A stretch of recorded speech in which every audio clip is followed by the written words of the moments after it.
Offer कशा असतात ह्या तुम्हाला सगळ्यांना कल्पना आहे, पण त्या सगळ्या आमिषाला पाठ दाखवून शिवसेनेकडे ते आज आलेले आहेत आणि साहजिकच आहे असं रोज काही ना काहीतरी रोज लोक येत आहेत, शिवसेनेची ताकदी वाढते. आज महत्त्वाचा विषय हा आहे की राज्यावरचा कर्जाचा बोजा वाढते. आतापर्यंत 8.5 लाख कोटींचं कर्ज झालं. गेल्या 3 महिन्यातच 24,000 कोटींचं कर्ज राज्याने घेतलेलं आहे. पुढच्या 3 महिन्यात ते 9 लाख कोटींपर्यंत जाईल.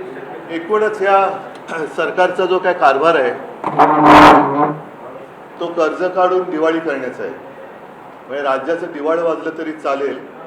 याचं कारण की आता जवळपास 9 लाख कोटी म्हणजे 9वरती किती शून्य हे मोजायला सुद्धा फार अवघड आहे. जेव्हा राज्यावरती हे कर्ज येतं याचा अर्थ राज्यातल्या प्रत्येक नागरिकाच्या डोक्यावरती हे कर्ज येतं.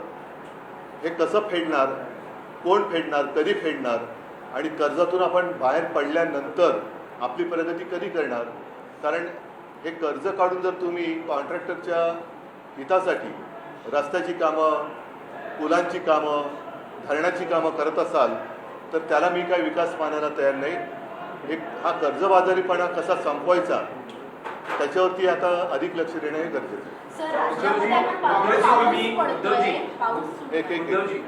भारत पाकिस्तान सामन्यावर तुम्ही तुमची भूमिका मांडली.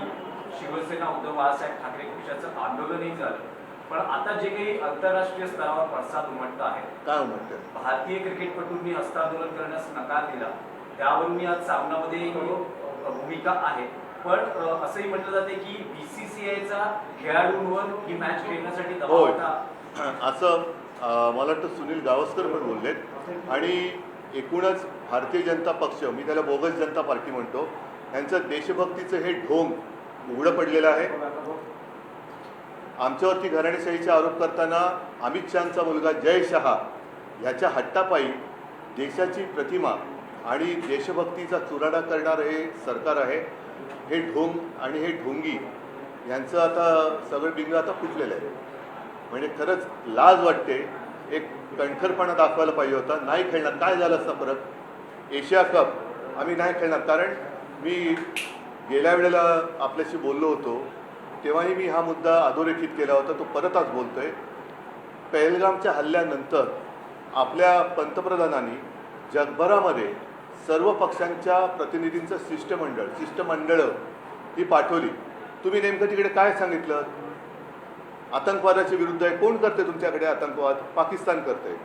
आणि आपण बघितलं असेल की सगळी शिष्टमंडळं जाऊन आली. त्यांनी तिकडे काय सांगितलं, त्यांना तिकडे काय प्रतिसाद मिळाला याच्याबद्दल कोणालाही काही सांगितलं गेलेलं नाही. महत्त्वाचा मुद्दा की तिकडे तुम्ही काय सांगितलं? पाकिस्तान आतंकवाद करतोय आमच्या देशात असं जर का सांगितलं असेल आणि तसं असावं अशी आमची एक कल्पना आहे, तर जगातली इतर राष्ट्र हे आपल्या हिंदुस्थानच्या पाठी उभी का नाही राहिली?